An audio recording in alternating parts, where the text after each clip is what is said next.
السلام عليكم، ازيكم عاملين ايه؟ يا رب تكونوا بخير. طبعا الفيديو النهارده بصوا يعني فيديو اللهم بارك كده تحفه جدا جدا. اتمنى منكم ان انتوا تشوفوه لو عجبكم الفيديو بتاعنا النهارده.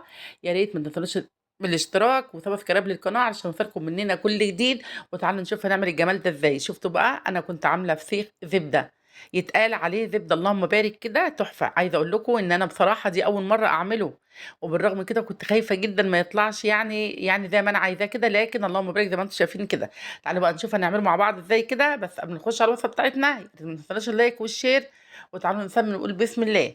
شايفين بقى أنا كنت جايبة يعني سمك بوري، دول سمكتين من البوري. أنا كنت عايزة أجيب سمك بوري اللي هو الحجم الكبير حجم الجامبو ده. يعني أنا كان نفسي صراحة ربنا أجيب الحجم اللي هو السمكية الواحدة يعتبر كيلو.